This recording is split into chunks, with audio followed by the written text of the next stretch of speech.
Hello, my name is Franz Kretschmer. I'm the author of the book The China Seas Crisis, which is of great actuality because it covers past and present happenings in this vital region, as well as it paints future scenarios leading from a crisis into a possible military conflict. When we talk about the China Seas, we must understand that there is the Yellow Sea, the East China Sea, and the South China Sea. The coastal states in the South China Sea are the People's Republic of China, the Republic of China, Taiwan, the Philippines, Malaysia, Brunei, Singapore, Vietnam, and Cambodia.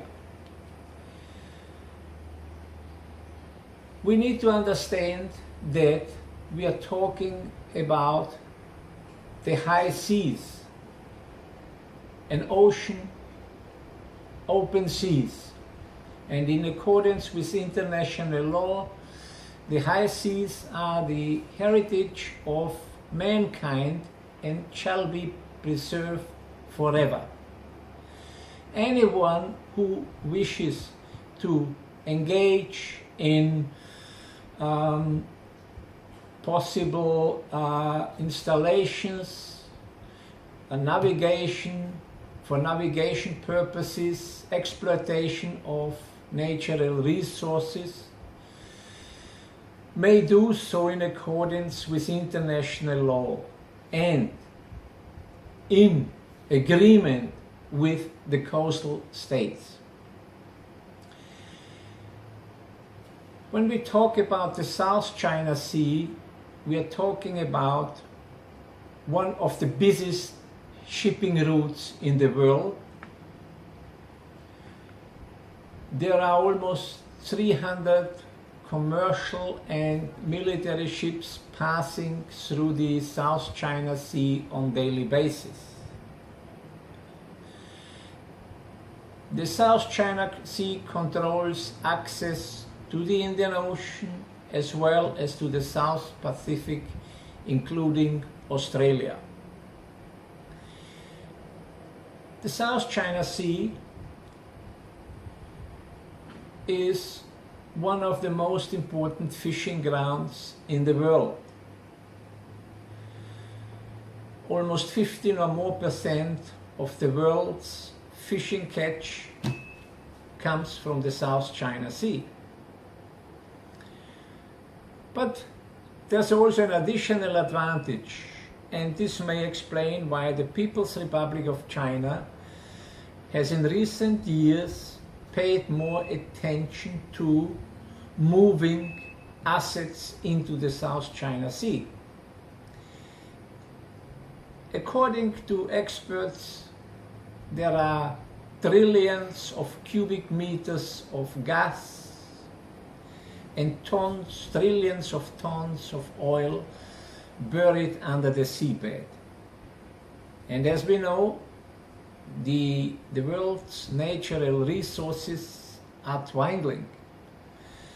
So whoever has access to the South China Sea or may be involved in the exploitation of natural resources has an enormous advantage. And for the People's Republic of China, it would mean to cut long supply routes for natural resources, mainly oil and gas, to very short ones. It would be in the front yard. At the same time, again, strategically seen, who is in control of the South China Sea controls the access to and from the Indian Ocean as well as to the Southern Pacific. Maybe the Chinese leadership was encouraged by the non-US naval presence in the South China Sea, which resulted in the construction of artificial islands with the required infrastructure, sometimes with airstrips, as well as other installations, mainly of military nature.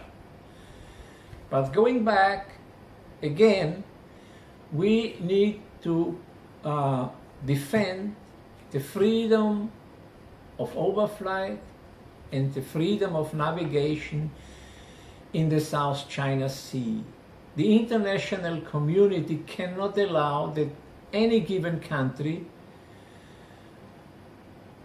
constructs artificial islands and as a result declares new maritime boundaries, an act that the People's Republic of China has already established. Now the People's Republic of China has also engaged in other activities like the famous 9-dotted line, which sometimes runs through the exclusive economic zone of other coastal states. How will, or by what means will the incoming US president try to defend the freedom of overflight and the freedom of navigation in this vital region? What will China's next actions be and what alliance will be formed? Let's remember, it's not only the South China Sea issue. Both Koreas are still separated and de facto at a state of war. The issue of Taiwan or the Republic of China has not been solved because the People's Republic considered it as the one China policy, which means the Republic of China or Taiwan is part of Communist China. So there are other politically important issues to be addressed in the Asian region, which require the goodwill of all leaderships of the countries involved in the territorial disputes, because we cannot the world cannot afford engaging in another military conflict. I thank you very much, and you're welcome to read the book and forward your comments to me. I would like to invite in particular the President of the People's Republic of China as well as the incoming US President to take a look at it and go through the various chapters. Thank you very much.